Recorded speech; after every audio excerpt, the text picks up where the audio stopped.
I am Phil Brock. This is Brock and Your Block. I'm at famous, yes, the famous Chez Jay restaurant and bar on Ocean Avenue in Santa Monica, and I'm holding a peanut. Now, this may not be the peanut that went to the moon, but we'll find out. I'm with Anita Fiandella, and she is the daughter of the owner of Chez Jay and Mike Anderson. And Mike runs Chez Jay, and the two of them together form the duel of the dynamic Chez Jay restaurant.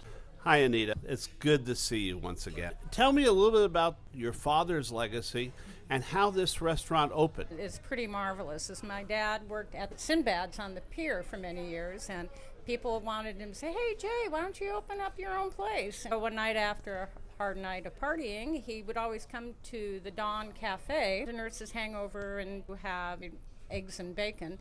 The man who owned the restaurant, Sam, is my dad was going, if you ever want to give it up, let me know. So he came in here one morning and Sam said, "Hey, Jay, I've had it. $1, it's yours." And Dad thought a minute. He goes, "Well, here's the $1." They boarded up the windows, got the sale is from a square rigger in a restaurant in Redondo Beach. He put it together for $5,000. Really? Yes. And wait a minute, he was given this for $1. The lease. There was a year and a half left on the lease, so he bought the lease for $1. And then put it all together with backing. So one of the magic things at Chez Jay's is yesterday I was here at the bar, and the man over there gave us a card from the Dawn Motel, and he was actually in here when it was the Dawn Cafe because his father built it, or his uncle. So to me, that's the magic of Chez Jay's. It was repurposed. It was a diner for years. Yes, it was just a diner. It was built, I think, in 1949. Dad took it over in early '59. So now your father, I know, was a hot air balloonist. He was an actor. Mm-hmm. He was someone who spread the lore of Chez Jay's. My dad, kind of was amazing. He could make anybody feel comfortable. He could, make them tell their life story, and he always made you feel that he was listening. And I know we're in legendary Table 10 right now, which is the cool table. One of the funniest nights I've ever had, and Jay came over and sat down for a while, was with a couple of my actors just trading stories and jokes. And they did this for 3 hours. It was fabulous. So something about Chez Jay makes everyone feel comfortable. In the family safety deposit box, I do have the peanut that went to the moon. Wait. So I know I've heard the story about a peanut going to the moon. Who is the astronaut? How did a peanut get to the moon? Due to Hughes aircraft being nearby, and the astronauts would come out and here in the beach area, and they were all friends of Dad's, and they all came in here, and they all liked, to sit at the bar, and it was a regular stop with theirs. And Alan Shepard, who was a friend of my Dad's, and one night he came in, and he goes, "Hey, Jay, I'm going to the moon, and I'm going to bring a golf club and a ball to the moon." And Dad said, "Well, why don't you take one of my peanuts?" When they got back a couple months later, all of a sudden Alan calls my dad and goes, "Hey, Jay, that peanut you want me to take to the moon? Well, I have it." And they photographed the exchange of the peanut between my dad and my grandmother Alice. After the 1969 landing on the moon, Chez Jay is the only place to end up with a moon peanut. Yes, and the original and one and only astronaut. Oh, I like that. Yes. What happens to the peanut later on? Well, my dad would show the peanut to a lot of people, and Steve McQueen took it, grabbed it out of his hand, and popped it into his mouth. And my dad was going, no, don't do that, Steve. It's radioactive. Then Steve spit it back out. And I understand that same afternoon, actors who starred in a lot of musicals was here for that unveiling of the peanut as well. Yes, the photo assignment sheet that they put out, and which I have as a little yellow card, because Alan Shepard is going to be presenting the peanut that he brought to the moon, and at the bottom it says, "And Julie Andrews will be there." And I understand that Julie Andrews was here for her birthday a few months ago. And this is what I've heard, and she said that's where she wanted it to be. I've heard the stories about Robert Redford when he was filming across the street at the pier, sitting out back and having dinner. But tell me some of the other stories. Lee Marvin was a very good friend of my dad's, and he rode in here on a motorcycle. He'd come in with these beautiful women all dressed up at night, and very debonair and gentlemanly. And then he'd be here on the weekends in his cutoffs, and had a Navy hat with drawings on it, and which really impressed me as a little girl. I had a pet duck, with this pet duckling, and Lee Marvin shared his Bloody Mary on the bar with my duck. Now, my understanding has always been that the Academy Award party for Lee Marvin's Cat Ballou was held here. The Oscars were here at the Civic. That the next day, Lee Marvin called and said, "Did I leave something at the restaurant?" It was his Oscar. He had been drinking, partying, and having fun, and realized the next afternoon that, wait a minute, I'm missing something. That's the stories I've heard. Why has this restaurant lasted? I know this restaurant is now a landmark in Santa Monica, but it was in doubt for a while.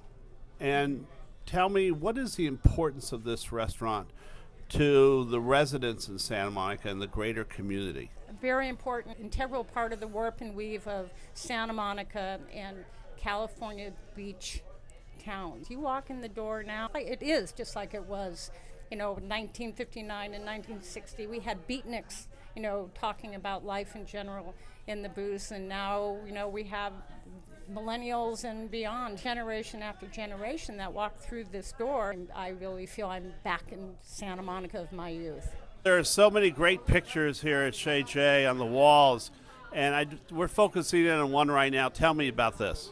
This is my dad, I'm Jay, and my grandmother Alice, both with their arms in the air, and this is on my dad's Malibu Maiden, which was off the pier because we had a marina there, and this is a Malibu Maiden, and I actually still have the life ring from it. We're here for the anniversary of Chez Jay's dinner, and a lady came next to me, and she tapped me on the shoulder, and she goes, "You're Jay's daughter?" And I said, "Yes." And she is the woman sitting to the right of the elephant, and she's as beautiful as she was in the picture now. That's fantastic. And that picture was from the opening day at Chez Jay. Yes, it was. I understand there was a famous document that hastened the end of the Vietnam War, and it was exchanged, probably, in this booth. Tell me about that. And, there were a lot of people from Rand Corporation sat back here.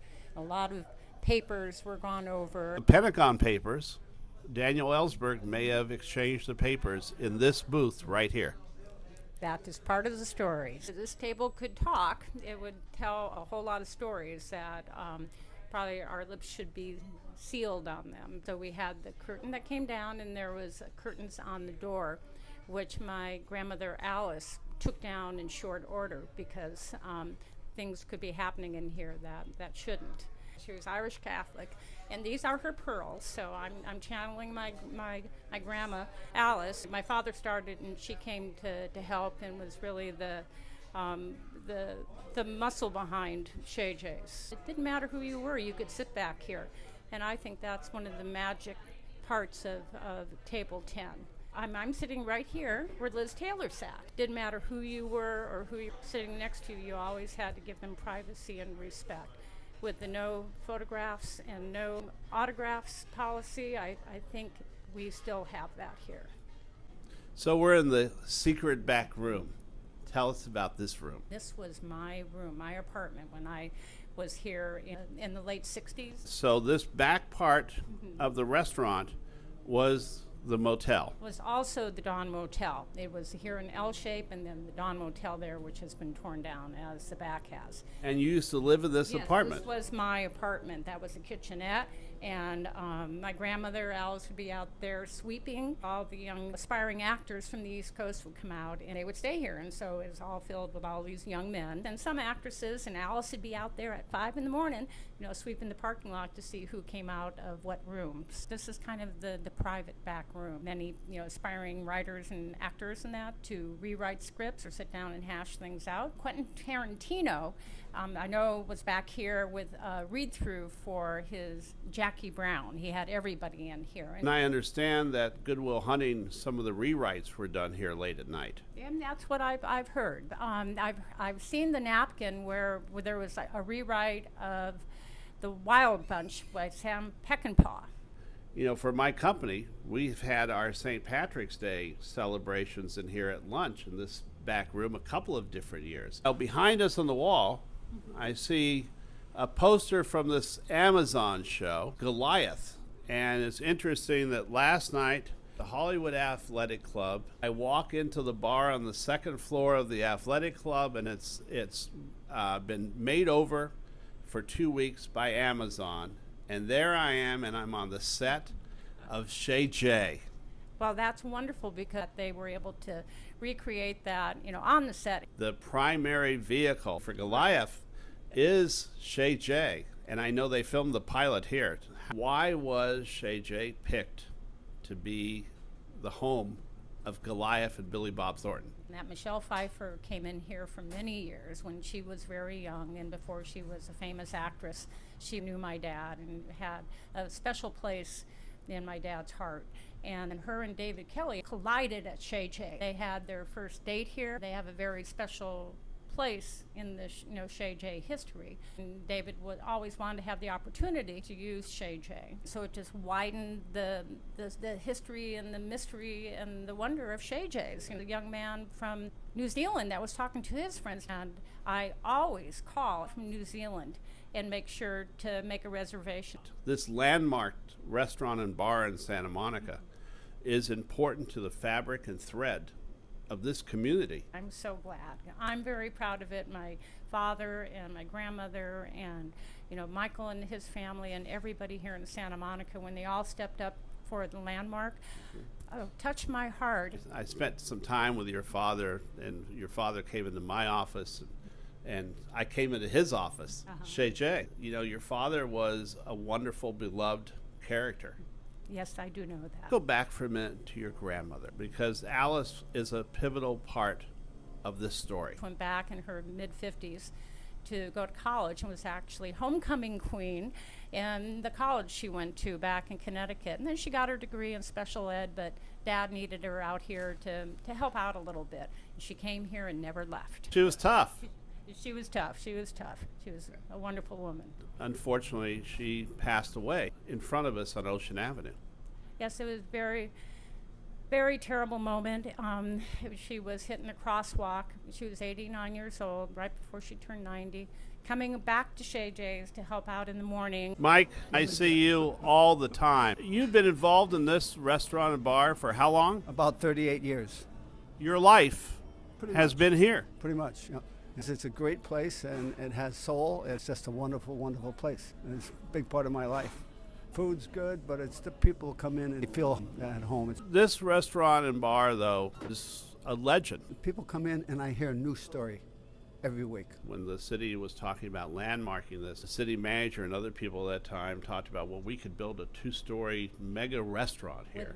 With water features, yes. This is a small place, but it has such an impact on the community. You now have a beautiful park in the back. There's now a wonderful patio where people can eat outside. We're looking forward to a bright future out there on the patio and be able to share that with everybody. Well, it's been a great Brock and Your Block being here at Chez Jay in Santa Monica. It's close to my heart. I've been coming here for 35 years at least. For Brock and Your Block, I'm Phil Brock. We'll see you next time.